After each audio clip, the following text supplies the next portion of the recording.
उस समय में से आज समय निकालकर इन 1112 कनिष्ठ लिपिक एवं 22 एक्सरे टेक्नीशियनों को अपना आशीर्वाद देने के लिए आपने समय दिया।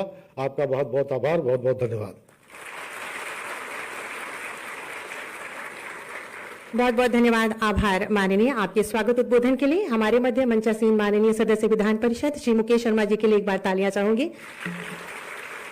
और मैं बहुत ही आदर के साथ आमंत्रित करूंगी उत्तर प्रदेश के जनमानस के हित एवं उत्तम स्वास्थ्य के लिए कृत संकल्पित माननीय उप मुख्यमंत्री माननीय श्री ब्रजेश पाठक जी को। कृपया पधारे और अपने उद्बोधन से हमें कृतार्थ करें।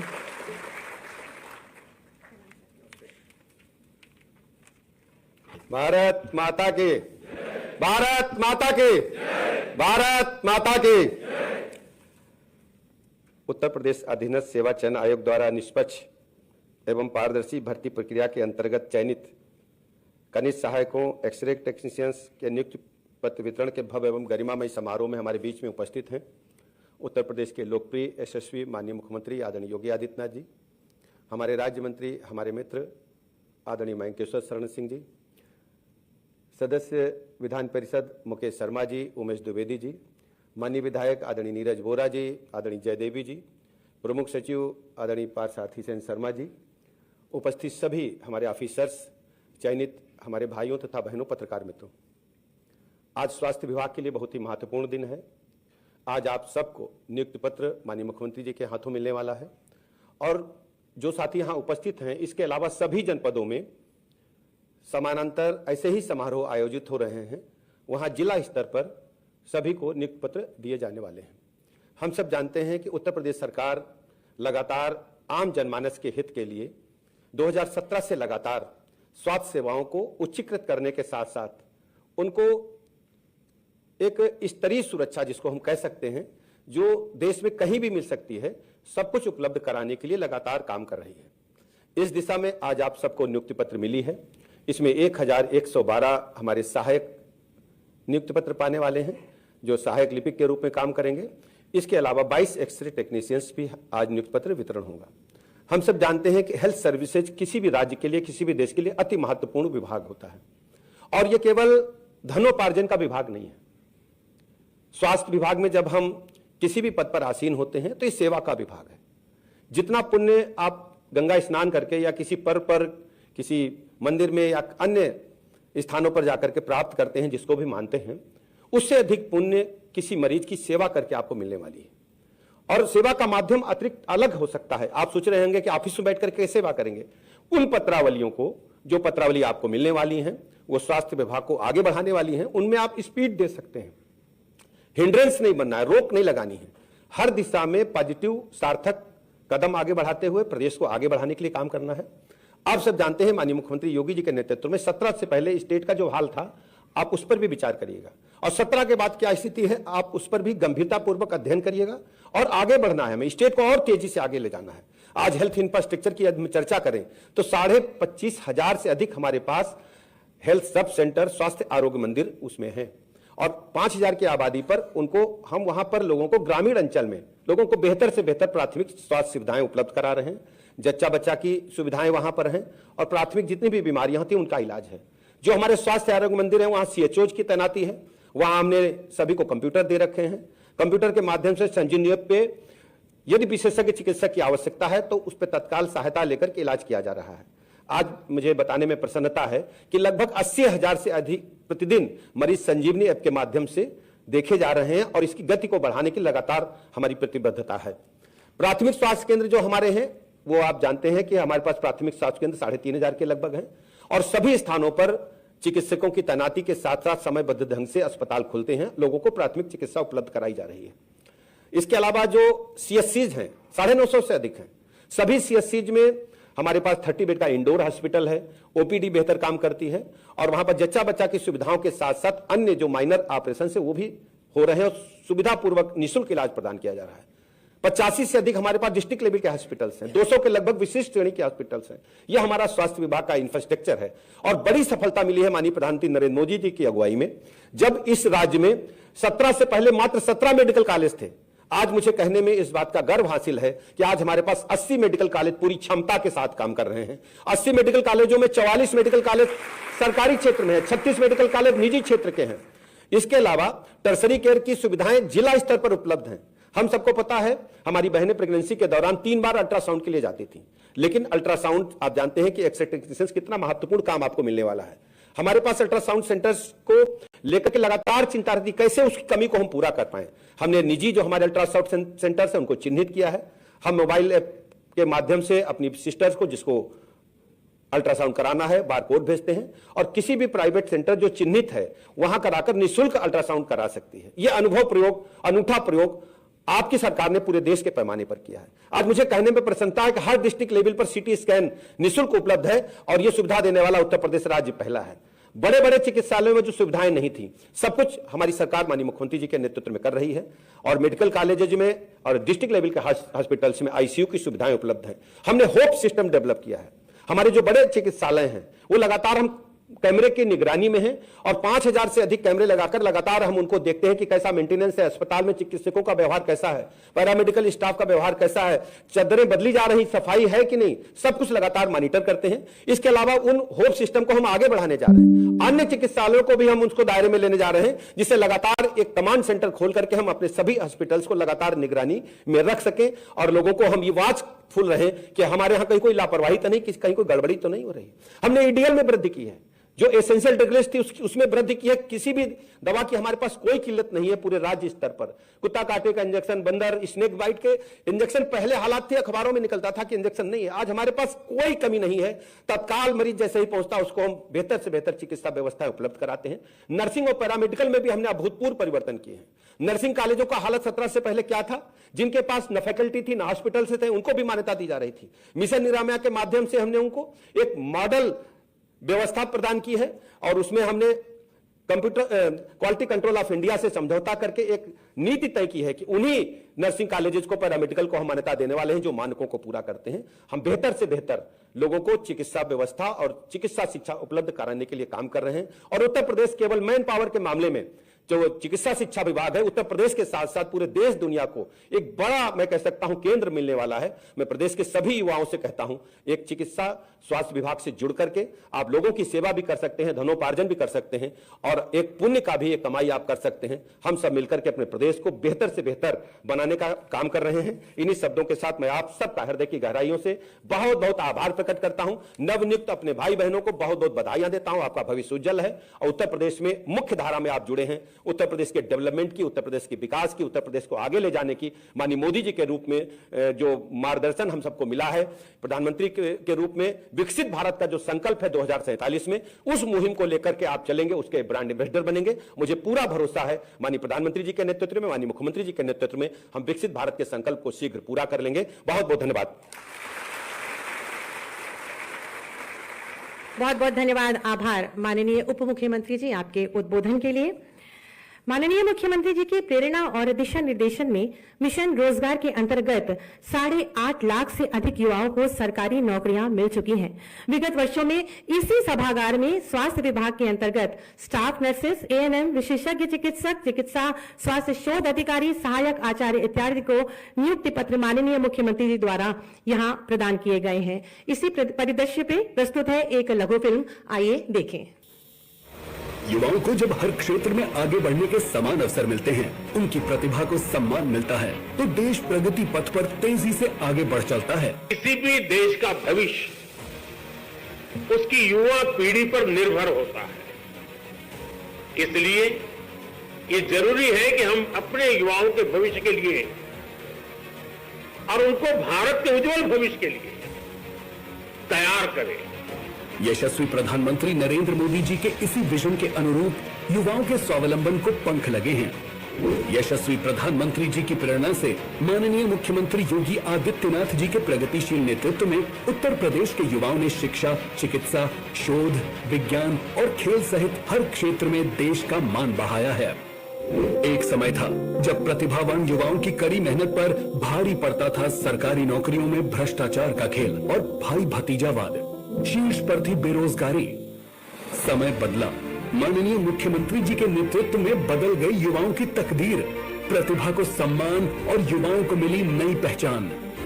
मिशन रोजगार के तहत निष्पक्ष एवं पारदर्शी भर्ती प्रक्रिया से 8.5 लाख से अधिक युवाओं को सरकारी नौकरी मिलने से प्रदेश की प्रगति में होनहार युवाओं का योगदान सुनिश्चित हुआ है।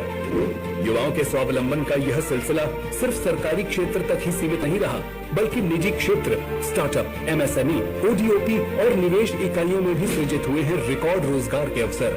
उत्तर प्रदेश के किसी भी नौजवान के सामने, उत्तर प्रदेश के किसी भी नागरिक के सामने अपनी पहचान को छुपाने का संकट भी नहीं है और अपने ही जनपद में, अपने ही गांव और अपने ही घर में उसको नौकरी की गारंटी भी मिल रही है। यह माननीय मुख्यमंत्री जी के समावेशी प्रयासों का ही परिणाम है कि वर्ष 2016 में जो बेरोजगारी दर 19% थी, आज घटकर वह 3% रह गई है। मिशन रोजगार की श्रृंखला में माननीय मुख्यमंत्री जी के कर कमलों से आज उत्तर प्रदेश अधीनस्थ सेवा चयन आयोग द्वारा 1112 कनिष्ठ सहायकों एवं 22 एक्सरे टेक्नीशियन के पदों पर नवचयनित युवाओं को नियुक्ति पत्र वितरित किया जा रहा है। आप सभी को उज्जवल भविष्य की हार्दिक शुभकामनाएं। योग्यता का सम्मान, युवाओं को नई पहचान। आज इस कार्यक्रम के अंतर्गत हमारे उत्तर प्रदेश के यशस्वी माननीय मुख्यमंत्री जी की गरिमामयी अध्यक्षता में चिकित्सा विभाग के नव नियुक्त कनिष्ठ लिपिक एवं एक्सरे टेक्नीशियंस को नियुक्ति पत्र वितरित किए जाएंगे। मैं बहुत ही आदर के साथ माननीय मुख्यमंत्री जी से विनम्र अनुरोध करूंगी कि इन नव नियुक्त कनिष्ठ लिपिकों एवं एक्सरे टेक्नीशियंस को अपने शुभ कर कमलों से नियुक्ति पत्र वितरित कर हमें अनुग्रहित करें। सबसे पहले जनपद हरदोई से प्रीति,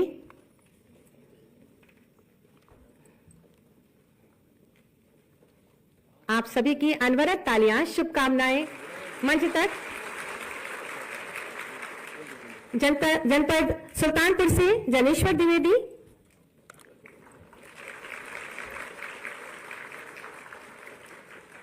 सीतापुर से अंजू देवी,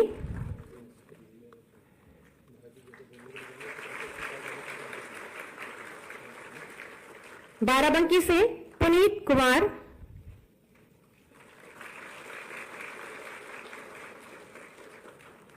अयोध्या से काजल दुबे,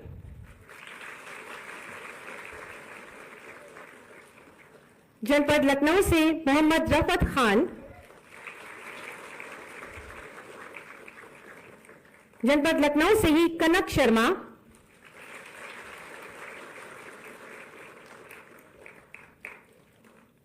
नूरुद्दीन अंबेडकर नगर से,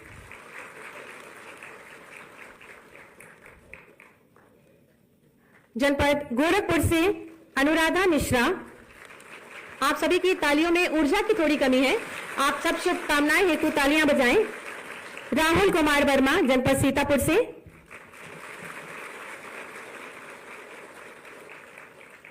लखनऊ से कोमल रावत,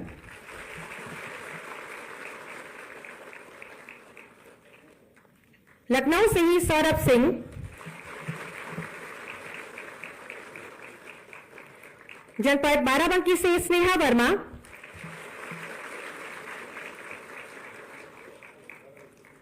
जनपद सीतापुर से शिव शंकर, जनपद अयोध्या से प्रियंका वर्मा, जनपद लखनऊ से विदित कुमार मौर्य, अंबेडकर नगर से सविता,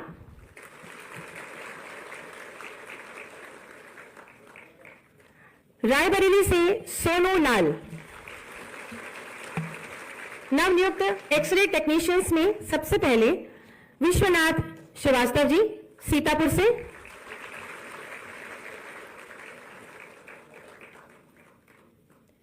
लखनऊ से साक्षी गुप्ता,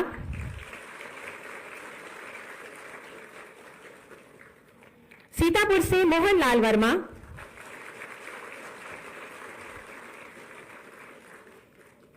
और सीतापुर से ही विपिन कुमार। आप सभी को बहुत बहुत शुभकामनाएं और बधाई। बहुत बहुत धन्यवाद, आभार माननीय मुख्यमंत्री जी। पारदर्शी पारदर्शी और दमदार कार्यशैली, सकारात्मक सोच, अहर्निश सेवा भाव एवं सबका साथ सबका विकास मूल मंत्र के साथ आत्मनिर्भर उत्तर प्रदेश का निर्माण कर रहे हैं माननीय मुख्यमंत्री जी, जो कि प्रदेशवासियों के उत्तम स्वास्थ्य और कल्याण के लिए कृत संकल्पित हैं। प्रदेशवासियों को अपना कुटुंब मानने वाले माननीय मुख्यमंत्री जी एक प्रधान अभिभावक की भांति उनकी खुशहाली, शिक्षा, विकास, सुरक्षा, रोजगार और उत्तम स्वास्थ्य के लिए सदैव तत्पर और समर्पित रहते हैं, ताकि जनमानस को एक स्वस्थ जीवन प्राप्त हो।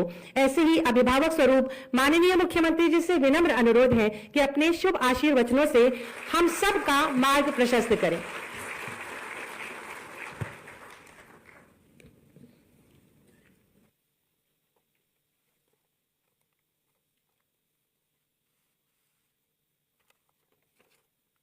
चिकित्सा स्वास्थ्य विभाग के लिए नवचयनित कनिष्ठ सहायक और टेक्नीशियन, एक्सरे टेक्नीशियन के नियुक्ति पत्र वितरण कार्यक्रम में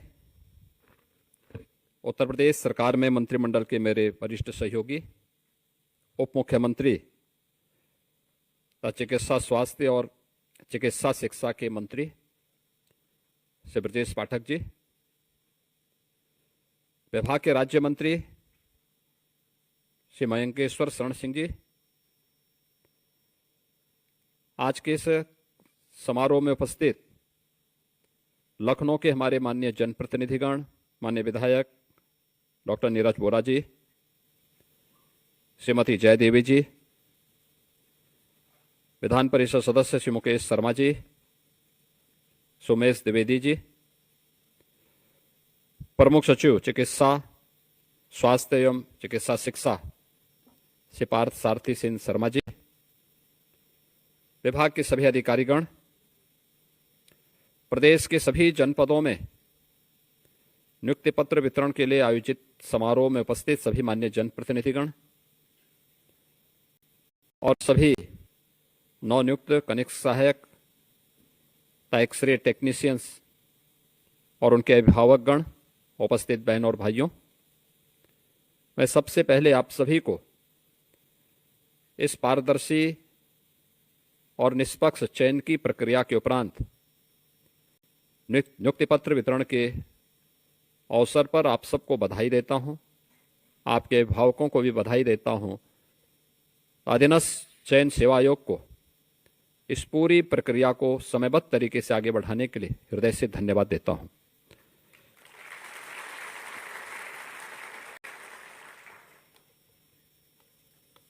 उत्तर प्रदेश के अंदर निष्पक्ष और पारदर्शी तरीके से चयन की प्रक्रिया आज एक नए उत्तर प्रदेश की तस्वीर को हम सबके सामने प्रस्तुत करती है और उसका उदाहरण चिकित्सा स्वास्थ्य और चिकित्सा शिक्षा विभाग भी हम सबके सामने है। पिछले 8-8.5 वर्ष के अंदर एक लंबी छलांग लगाने में विभाग ने सफलता प्राप्त की है। हर एक क्षेत्र में कुछ न कुछ नया परिवर्तन करके दिखाया है। यह परिवर्तन प्रधानमंत्री मोदी जी के विकसित भारत की उस संकल्पना को आगे बढ़ाने का ही क्रम है, जिसमें स्वास्थ्य के क्षेत्र में, शिक्षा के क्षेत्र में, कृषि विकास और जल संसाधन के क्षेत्र में, रोजगार और स्किल डेवलपमेंट के लिए, या फिर आज के इस नए युग के अनुरूप इमर्जिंग टेक्नोलॉजी को लेकर के कैसे आम जनमानस के जीवन में परिवर्तन लाया जा सकता है, इन सब बातों को लेकर के अगर आप देखेंगे तो स्वास्थ्य भी उस व्यवस्था का एक प्रमुख घटक है। एक स्वस्थ व्यक्ति ही स्वस्थ समाज के निर्माण में योगदान दे सकता है। एक स्वस्थ व्यक्ति ही सशक्त समाज और समर्थ राष्ट्र के निर्माण में अपनी भूमिका का निर्वहन कर सकता है। जब व्यक्ति ही स्वस्थ नहीं तो व्यवस्था कैसे स्वस्थ होगी,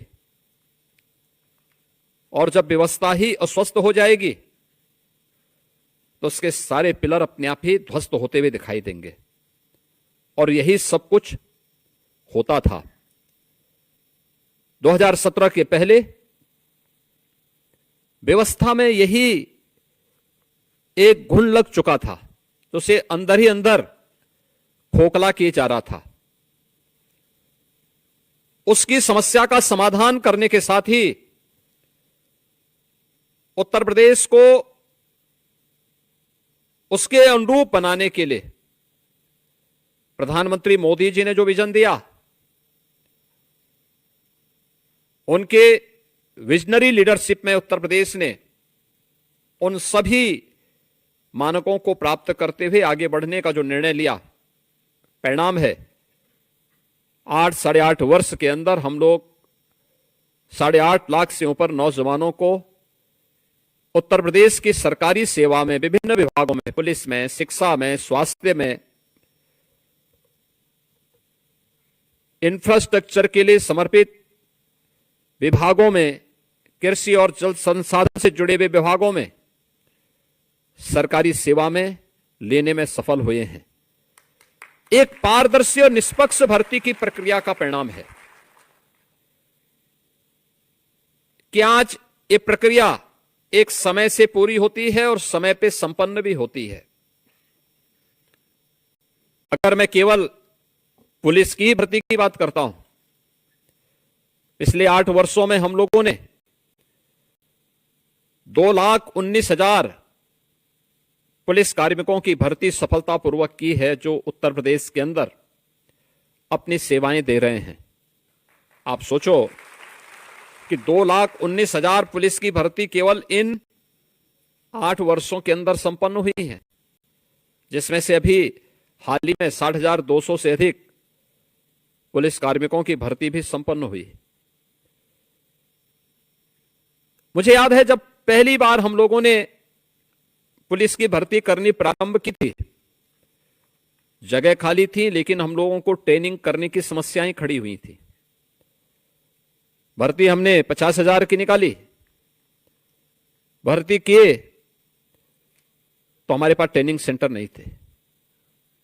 हमने जब रिव्यू किया तो पता लगा केवल 3,000 पुलिस कार्मिकों की ट्रेनिंग एक साथ हो सकती है, इससे ज्यादा नहीं। हमने मिलिट्री, पैरामिलिट्री, अन्य राज्यों के ट्रेनिंग सेंटर लिए, तब किसी प्रकार से उस ट्रेनिंग को हम पूरा कर पाए थे। और इस बार हमने 60,200 पुलिस कार्मिकों की भर्ती की। आरक्षी पुलिस की इस भर्ती में 60,244 भर्ती की प्रक्रिया को संपन्न करने के बाद आज उत्तर प्रदेश के ही ट्रेनिंग सेंटर में सभी नौजवान अपनी ट्रेनिंग ले रहे हैं, और बेहतरीन सुविधा हम लोगों ने वहीं पर उनको दे करके उत्तर प्रदेश के अंदर इंफ्रास्ट्रक्चर को इस रूप में आगे बढ़ाया है। कहां 3,000 की ट्रेनिंग नहीं हो पाती थी, आज 60,000 से ज्यादा उत्तर प्रदेश के नौजवान उत्तर प्रदेश में ही ट्रेनिंग ले रहे हैं। भर्ती की प्रक्रिया में भी ऐसे ही होता था। और किस प्रकार की भर्तियां होती थी? हमें बहुत सारी भर्तियों को उस समय सीबीआई को देना पड़ा था। इस समय आप देख रहे होंगे एक व्यक्ति 8-8 जगह में नाम लिखा करके पैसा लिए जा रहा था, वो तो जब जांच में सामने आया तब पता लग रहा है ये कौन लोग हैं। ये वही लोग हैं जो एक परिवार के लोग पैसा लेकर के और ये भर्ती करते थे और उत्तर प्रदेश की जनता को इस प्रकार के लूटते थे, जो लूट आज उस रूप में देखने को मिली। वो भर्ती 2016 की भर्ती है वो, और जांच करवाई थी हम लोगों ने, चल रही है जांच अभी। वो जांच समय पे हो जाएगी तो बहुत सारे ऐसे महाभारत के रिश्ते अब बाकी का जीवन जेल में ही बिताने के लिए मजबूर होंगे, क्योंकि उनके कारनामे ऐसे थे कि वे कारनामे उत्तर प्रदेश को लगातार धरातल की ओर लेके जा रहे थे। विकास की बुलंदियों को छूने की बजाय उसको गर्त की ओर धकेलने में सहायक हो रहे थे, और यही होता था। ये उत्तर प्रदेश जिस पर प्रकृति और परमात्मा की असीम कृपा है, वह उत्तर प्रदेश को बीमारू बना दिया। जब प्रदेश ही बीमारू हो गया तो नागरिकों के क्या हाल होते रहे होंगे। पहचान का संकट खड़ा हो गया। नौजवान को नौकरी नहीं, बेटी सुरक्षित नहीं, व्यापारी असहाय रहता था, किसान आत्महत्या करने के लिए मजबूर होता था।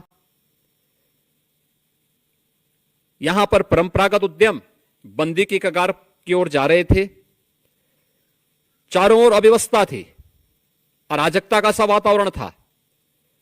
कोई भी पर्व और त्योहार आता था उससे पहले दंगे शुरू हो जाते थे। पर्व और त्योहार उत्साह और उमंग के लिए होते हैं, सामाजिक सद्भाव के लिए होते हैं, लेकिन उत्तर प्रदेश में उल्टा होता था। लेकिन आज पिछले 8 वर्ष में कोई भी व्यक्ति हो, कोई भी समुदाय हो, कोई भी जनपद हो, पर्व और त्योहार के एक मानक है, एक स्टैंडर्ड है। उस स्टैंडर्ड के अनुसार ही लोग उत्साह और उमंग के साथ उन आयोजनों में भागीदार बनते हैं। सामाजिक सौहार्द भी है। इस सामाजिक सौहार्द राष्ट्रीय एकता को भी संबल देता है। हर एक व्यक्ति के मन में एक नया उत्साह है, उमंग है, और केवल यह उत्साह और उमंग अब केवल पर्व और त्योहारों के लिए ही नहीं है। ये उत्तर प्रदेश के विकास का एक जज्बा लेकर के उसे आगे बढ़ाने में भी बड़ी भूमिका का निर्वहन कर रहा है। और हर एक विभाग ने अपने स्तर पर कार्य करना प्रारंभ किया। यही परिणाम है। इस उत्तर प्रदेश की अर्थव्यवस्था आज से 8 वर्ष पहले, यानी 70 वर्षों में हम लोग केवल 13 लाख करोड़ तक पहुंचे थे। आज वह उत्तर प्रदेश इस वित्तीय वर्ष के अंत तक 35 लाख करोड़ की एक अर्थव्यवस्था बनने जा रही है। यानी जो कार्य 70 वर्ष में नहीं हो पाया, उससे भी 2.5 गुना वृद्धि हम लोगों ने मात्र 8 साढ़े 8 वर्ष के अंदर उससे बेहतर गति देकर के उत्तर प्रदेश को आगे बढ़ाने में सफलता प्राप्त की है। ये सफलता तब प्राप्त की है जब उत्तर प्रदेश के नौजवानों को उत्तर प्रदेश के अंदर नौकरी की गारंटी मिली। निष्पक्ष और पारदर्शी तरीके से भर्ती की प्रक्रिया जब संपन्न हुई, तब ये परिणाम हम सबके सामने आते हुए दिखाई दिए। मैं यहां पर जब चिकित्सा शिक्षा और चिकित्सा स्वास्थ्य की बात कर रहा हूं, आपने देखा होगा इसी सभागार में हम लोगों ने इससे पहले स्वास्थ्य विभाग की 1354 स्टाफ नर्स की भर्ती भी सफलतापूर्वक संपन्न की थी। स्वास्थ्य विभाग के 7182 एएनएम भी सफलतापूर्वक भर्ती करके उन्हें नियुक्ति पत्र यहीं पे वितरित किया था। 1102 स्पेशलिस्ट चिकित्सकों की भी भर्ती की प्रक्रिया करने के बाद उन्हें नियुक्ति पत्र वितरण का कार्य भी किया गया। चिकित्सा शिक्षा विभाग के 278 जो एसोसिएट प्रोफेसर्स थे, उनकी भी भर्ती की प्रक्रिया को संपन्न किया।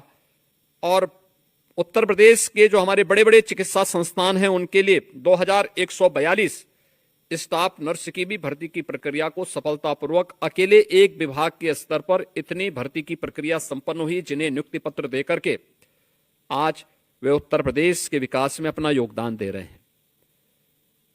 यही उत्तर प्रदेश है जिसके बारे में डिप्टी सीएम श्री ब्रजेश पाठक जी कह रहे थे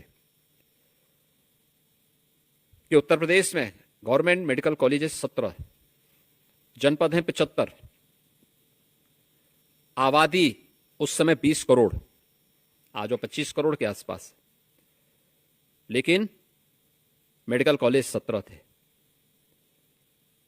आज उत्तर प्रदेश के अंदर सरकारी और निजी क्षेत्र को मिलाकर के देखेंगे तो जो पहले 40 मेडिकल कॉलेजेस थे, जिसको बनने में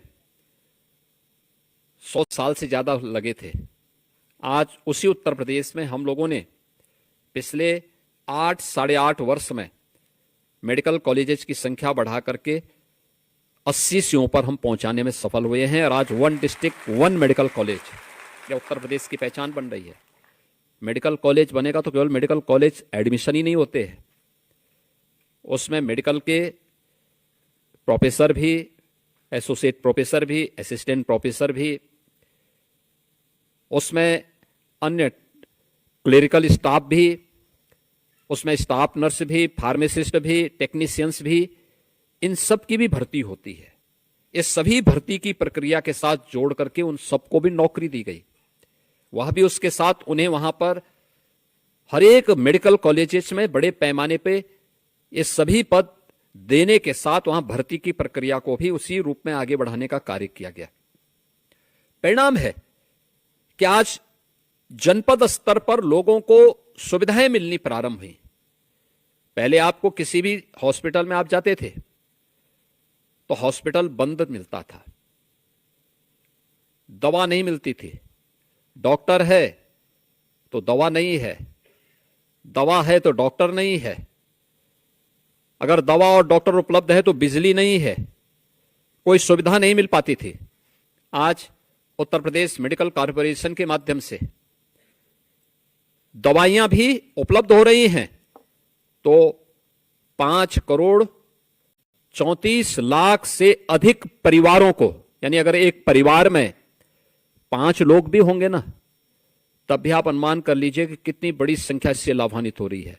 यह आयुष्मान भारत कार्ड की सुविधा से यहां पर उत्तर प्रदेश के अंदर लाभान्वित हो रही है। लगभग 80 लाख से ऊपर लोगों ने आयुष्मान भारत की सुविधा का लाभ अब तक लिया है, जिसके लिए लगभग 3,000 करोड़ रुपए से अधिक की राशि उत्तर प्रदेश सरकार ने भारत सरकार के साथ मिलकर के पेमेंट किया है उन गरीबों की बेहतर चिकित्सा सुविधा के लिए। अभी हाल ही में हम लोगों ने उत्तर प्रदेश के चिकित्सा शिक्षकों के लिए कैशलेस मेडिकल सुविधा की घोषणा की है। आप अनुमान करिए कि 11 लाख शिक्षक यानी 11 लाख परिवार, सीधे सीधे 55 लाख लोग सीधे सीधे इस सुविधा से लाभान्वित होने वाले हैं। यानी आज सरकार के पास क्षमता है तो सरकार इस सुविधा उनको उपलब्ध करवा रही है, और वह गवर्नमेंट मेडिकल कॉलेजेस में भी, इंपैनल्ड हॉस्पिटल्स में भी ये सुविधा प्राप्त कर रहे हैं। पहले इक्के दुक्के हॉस्पिटल में, लखनऊ में या बीएचयू वगैरह में छोड़ दिया जाए तो बाकी कहां, आईसीयू कहीं भी नहीं था, ब्लड बैंक नहीं मिल पाता था, डिजिटल एक्सरे, कलर डॉपलर नहीं मिल पाता था, सीटी और एमआरआई तो बहुत दूर की बात है। आज उत्तर प्रदेश के अंदर आप देखेंगे हर जनपद में ब्लड बैंक है, हर जनपद में आईसीयू की सुविधा है। हम लोग जब 17 में आए थे तब उत्तर प्रदेश के अंदर 2/3 से अधिक जनपद ऐसे थे जहां पर एक भी आईसीयू के बेड नहीं थे। आज उत्तर प्रदेश के अंदर हर जगह आप जाएंगे, आपको वहां पे आईसीयू के बेड भी मिलेंगे, मिनी आईसीयू भी मिलेंगे, डिजिटल एक्सरे की सुविधा मिलेगी, ब्लड बैंक भी मिलेगा। किसी भी प्रकार की वायरस जनित, विषाणु जनित बीमारी में जिसमें प्लेटलेट्स काउंट कम होते हैं, तो ब्लड सेपरेटर यूनिट या इस प्रकार की सुविधा भी वहां लोगों को, एक सामान्य गरीब से गरीब पेशेंट को प्राप्त होता है। डायलिसिस की सुविधा सभी 75 जनपदों में फ्री में सुविधा, हर गरीब के लिए फ्री में सुविधा। ऐसे ही हर एक क्षेत्र में यह सुविधा उपलब्ध करो। यानी अगर मेडिकल कॉलेजेस की संख्या, हॉस्पिटल्स की संख्या बढ़ी है तो जनता को दी जाने वाली सुविधाएं भी उसी क्रम में बढ़ाई गई हैं। टेक्नीशियन हो या फिर कनिष्ठ सहायक, ये किसी भी संस्थान की एक बैकबोन होती है, उसकी रीढ़ की हड्डी होती है। आप अगर अपनी कार्य पद्धति को ठीक करेंगे, बहुत सारे लोगों को सहायता मिलती है। कनिष्ठ सहायक क्लेरिकल काम उसका होगा, लेकिन अगर वह अपनी कार्य पद्धति के माध्यम से फाइल में तीव्रता ला दे, त्वरित गति से कार्य करना प्रारंभ करेगा, तो कहीं कोई समस्या नहीं आ सकती। अनावश्यक रूप से किसी को वेट नहीं करना पड़ेगा, ना पेशेंट परेशान होगा, ना इंपैनल्ड हॉस्पिटल, ना कोई अन्य कर्मचारी या कोई डॉक्टर, कोई भी परेशान नहीं होगा। ऐसे ही टेक्नीशियन समय पे अपने सारे कार्यों को करें और अपने कौशलता का परिचय न केवल एक्सरे या अल्ट्रासाउंड करने में करें, बल्कि इस बात का भी ध्यान रखें कि अब जो नए उस पर आप देखते होंगे नई टेक्नोलॉजी से जुड़े हुए जितने भी इस प्रकार के मशीनें आई हैं, उनके जो वायर होते हैं बहुत सॉफ्ट होते हैं। ऑप्टिकल फाइबर जो इस्तेमाल किया जाता है उसको कैसे फोल्ड करना है, कैसे सुरक्षित रखना है, अगर आपने उसमें थोड़ी भी लापरवाही की तो फिर वो एक्सरे बंद हो जाएगा और वे मशीनें काम करनी बंद कर देंगे। हमें उस समय देखना होगा, उसके बारे में पहले से ट्रेनिंग लेनी होगी, पहले से अपनी तैयारी करनी होगी। आज भी आप देख रहे होंगे कि यहां पे एक साथ 1112 तो कनिष्क सहायक और 22 टेक्नीशियन एक साथ नियुक्ति पत्र प्राप्त कर रहे हैं। यानी बहुत बड़ी संख्या है ये बड़ी संख्या इस बात को बताती है कि सरकार की इच्छा शक्ति है कि हम जनता जनार्दन की सेवा के लिए अच्छे लोग दें। चयन की प्रक्रिया इसीलिए संपन्न हुई। आपने देखा होगा चयन की प्रक्रिया आपकी 2 स्तरीय थी। पहले आपने पीईटी पास किया होगा, पीईटी पास करने के बाद फिर अधीनस्थ सेवा चयन आयोग ने आपकी चयन की प्रक्रिया को संपन्न किया। यानी कहीं भी कोई गुंजाइश नहीं है कि कोई व्यक्ति इधर उधर से सिफारिश कर सके, कहीं भी वो कर सके। आपने देखा होगा अभी कल ही पीईटी की परीक्षाएं संपन्न हुई, 25 लाख लोग उसमें एप्लीकेंट हुए। सरकार उन सबको कहीं ना कहीं समायोजित करने के लिए अलग अलग क्षेत्र में, कोई सरकारी क्षेत्र में जा रहा है, कोई निजी क्षेत्र में जा रहा है, कोई स्वयं का उद्यम स्थापित कर रहा है, कोई एमएसएमई सेक्टर में जाएगा। कार्य की कमी नहीं, कार्य करने की इच्छा शक्ति होनी चाहिए और उस होने के अभ्यास को ही सरकार आगे बढ़ाने में एक बड़ी भूमिका का निर्वहन कर रही है। आज हम लोगों ने इस दिशा में जो कार्य प्रारंभ किए, आज उसी का परिणाम है कि प्रदेश के अंदर तेजी के साथ एक तरफ सरकार ने सुविधा उपलब्ध करवाई, तो दूसरी तरफ प्रदेश के अंदर अगर आप देखेंगे मेडिकल कॉलेज बढ़े, तो मेडिकल कॉलेज में छात्रों की संख्या भी उसी रूप में बढ़ाई गई। यानी पहले उत्तर प्रदेश के अंदर एमबीबीएस की जो सीट्स थी 2017 के पहले 5390 थी, आज ये बढ़कर के हो गई 11850, यानी दोगुने से भी अधिक हो चुकी है। पीजी की सीट्स थी 1344, आज ये बढ़कर के हो गई हैं 4028। सुपर स्पेशलिटी की जो सीट्स थी वह 120 से बढ़कर के अब 305 हो गई। ये सभी संपन्न करने के साथ साथ जो हमारे गवर्नमेंट मेडिकल कॉलेजेज हैं उसमें भी 1234 हमने मेडिकल के शिक्षकों की तैनाती वहां पर अतिरिक्त की है। जितनी भी भर्ती की प्रक्रिया हो रही है, लगातार हर योग्य व्यक्ति को उसमें समाहित करने और उनको आगे बढ़ाने में भी सरकार तेजी के साथ कार्य कर रही है। परिणाम क्या है? बहुत बार होता क्या है, स्वाभाविक रूप से पहले सुविधा नहीं मिलती थी तो लोग जाते भी नहीं थे।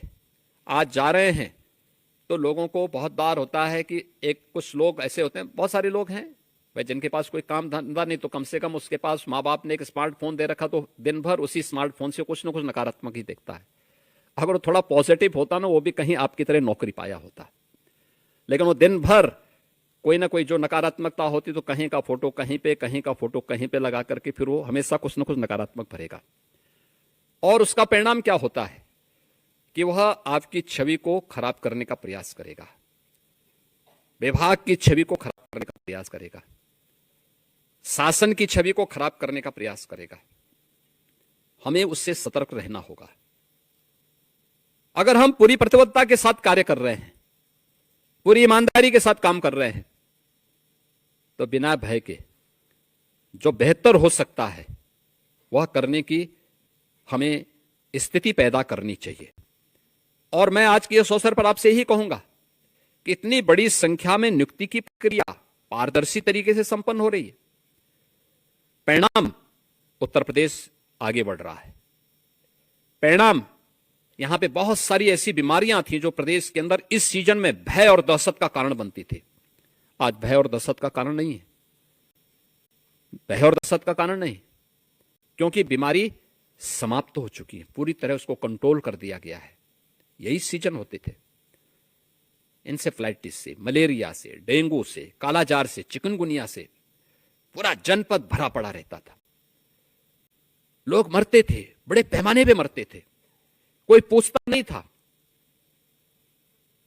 लेकिन आज पूरी तरह नियंत्रण में, बीमारी पूरी तरह नियंत्रण में। ये चीजें दिखती है कि जब सरकार के द्वारा अच्छे कदम बढ़ाए जाते हैं तो परिणाम आने में समय नहीं लगता है, और ये परिणाम बताते हैं कि कुछ अच्छा किया गया है। उस अच्छे को और अच्छा करने की दिशा में ये नियुक्ति पत्र वितरित हो रहे हैं। कोई सिफारिश आपको नहीं करनी पड़ी, कोई लेन देन कहीं से नहीं करना पड़ा। तो सरकार भी आपसे अपेक्षा रखती है कि बिना किसी सिफारिश के सामने जो भी आया उसको मान करके चलिए कि वह ईश्वर की एक प्रतिकृति है। वह आपके सामने आया है, भले ही गरीब दिखता होगा, लेकिन उसके प्रति श्रद्धा और सम्मान का भाव हो। उसको हम पूरी सेवा दें, बेहतर से बेहतर सेवा दें। किसी भी स्तर पर उसके साथ कोई भेदभाव नहीं होना चाहिए। अगर ये आप करके दिखाते हैं तो अपनी जिम्मेदारियों का ईमानदारी पूर्वक निर्वहन करते हैं। हर नागरिक अगर अपनी अपनी जिम्मेदारियों का निर्वहन करने लग जाएगा, याद करना, भारत को विकसित भारत बनने में, भारत को दुनिया की सबसे बड़ी ताकत बनने में बहुत देर नहीं लगने वाली है, और उसके लिए आप सबको मिलकर के कार्य करना होगा।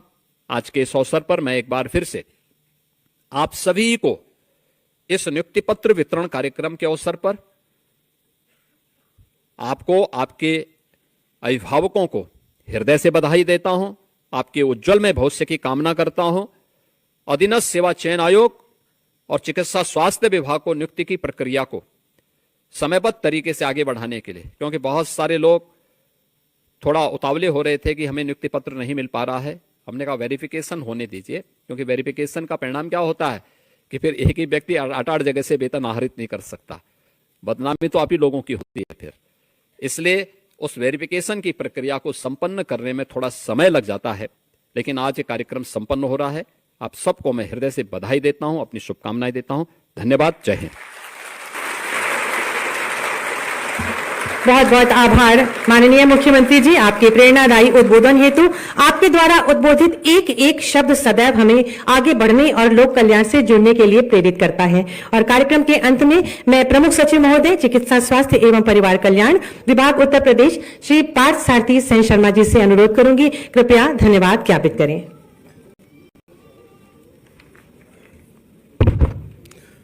मैं चिकित्सा स्वास्थ्य विभाग के नवचयनित कनिष्ठ सहायकों और एक्सरे टेक्नीशियनों के नियुक्ति पत्र वितरण के समारोह में अपना समय देने के लिए, अपनी गरिमा में उपस्थिति प्रदान करने के लिए और अपने ओजस्वी वक्तव्य से लोगों में जोश भरने के लिए सर्वप्रथम माननीय मुख्यमंत्री जी को धन्यवाद देता हूं। मैं विभाग के मुखिया और उप मुख्यमंत्री जी ब्रजेश पाठक जी को धन्यवाद देता हूं, जिनके नेतृत्व में विभाग नई ऊंचाइयों को पा रहा है। मैं विभाग के राज्य मंत्री श्री वेंकटेश्वर शरण सिंह का धन्यवाद देता हूं, जिन्होंने अपने स्वागत भाषण से और अपने गरिमा में उपस्थिति से इस कार्यक्रम की गरिमा बढ़ाई। इस मंच में उपस्थित लखनऊ के सभी माननीय जनप्रतिनिधियों का मैं धन्यवाद देता हूं कि वो यहाँ आए। मैं चिकित्सा स्वास्थ्य विभाग के अपने सारे अधिकारियों और अपने स्टाफ को धन्यवाद देता हूं, जिनके अथक प्रयास से ये कार्यक्रम सुचारू रूप से संपन्न हुआ। जिला प्रशासन और पुलिस प्रशासन के लोगों को मेरा धन्यवाद, और मीडिया बंधु जो यहाँ आए, जिन्होंने इस कार्यक्रम को कवरेज दिया, उनको मेरी तरफ से धन्यवाद। मैं अंत में जो यहाँ नवचयनित कनिष्ठ सहायक और एक्सरे टेक्नीशियन हैं, उनको अपनी शुभकामनाएं देता हूं, विभाग में उनका स्वागत करता हूं, उनको बधाई देता हूं, उनके परिवार को बधाई देता हूं, और आपसे आशा करता हूं कि अगले 30 साल में जब तक आप नौकरी करेंगे, उसमें सुचारू रूप से कार्य करने के लिए आप जब जनपद में जाएंगे तो पहले अपने कार्य को सीखें, कैसे ड्राफ्टिंग करते हैं, कैसे नोटिंग करते हैं, विभागीय कार्रवाई के रूल्स क्या होते हैं, लीव रूल्स क्या होते हैं, ये आपके अपने वरिष्ठ लोगों से सीखें। और ये भी ध्यान रखें कि अगले 30 साल तक आपका काम का परिदृश्य भी बहुत बदल जाएगा। जब तक कुछ सालों में आपके सारे काम ई फाइल के माध्यम से होंगे, बहुत सारी ड्राफ्टिंग भी हो सकता है मशीन लर्निंग के माध्यम से हो, तो उस तरफ भी अपना सकारात्मक मनोदशा बना के आप नया काम सीखेंगे, यही आपसे आशा है। धन्यवाद आप सबको। बहुत बहुत धन्यवाद, आभार महोदय। मैं माननीय मुख्यमंत्री जी से विनम्र अनुरोध करूंगी कि हमारे नवनियुक्त स्वास्थ्य सेवकों, कनिष्ठ लिपिक और एक्सरे टेक्नीशियंस के मध्य एक समूह चित्र खिंचवाएं और हमें अनुग्रहित करें। आप सभी व्यवस्थित रहें और माननीय मुख्यमंत्री जी के बैठने के उपरांत आप सभी अपने नियुक्ति पत्र के साथ एक समूह चित्र खिंचवाएं।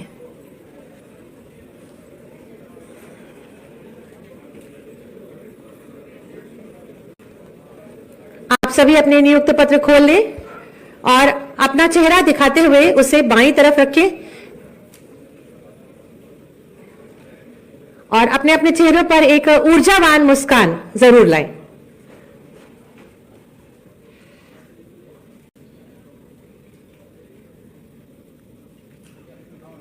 बहुत बहुत धन्यवाद। आभार माननीय